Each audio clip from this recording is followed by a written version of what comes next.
আপোনাৰ প্ৰাপ্যখিনি কোনোবাই কাঢ়ি নিছে। বিচলিত নহ'ব।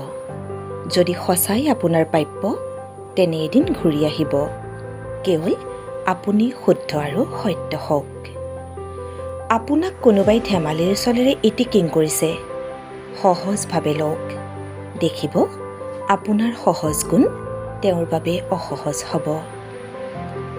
কোনো এটা সিদ্ধান্ত লোৱাৰ আগত প্ৰথম নিজৰ সৈতে কথা পাতক। এটা কথা জানিব, নিজেই নিজক কেতিয়াও বিশ্বাসঘাত নকৰে। আনৰ সৈতে প্ৰতিযোগিতাত নমাৰ আগত নিজৰ সৈতে প্ৰতিযোগিতা কৰক।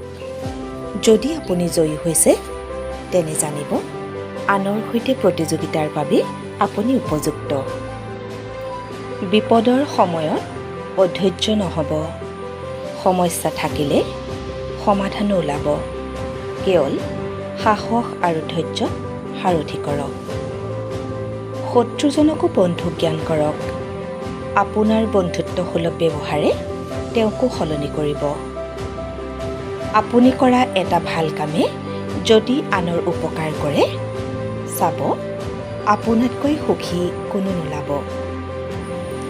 বিশ্বাসঘাতক বন্ধুৰ পৰা সাৱধানে থাকক, কিন্তু তেওঁক সহজভাৱে মাতবোল কৰক। দেখিব অনুতপ্ত হৈছে। স্বাৰ্থসিদ্ধিৰ বাবে যদি কোনোবাই সম্পৰ্ক গঢ়ে, গঢ়িবলৈ দিয়ক। আপুনি নিস্বাৰ্থ থাকক। দেখিব তেওঁ অসফল হৈছে। বন্ধুসকল, এইখিনি অনুভৱ মোৰ একান্তই নিজা। মোৰ জীৱনত প্ৰয়োগ কৰি সফল হৈছোঁ। সেয়ে আপোনালোকৰ লগত ভগাই ল'লোঁ। আপোনাৰ ক্ষেত্ৰতো যদি হৈছে, এবাৰ প্ৰয়োগ কৰি চাওকচোন। সফল হ'লে ভাল লাগিব। ভিডিঅ'টি শেষলৈকে চোৱাৰ বাবে ধন্যবাদ।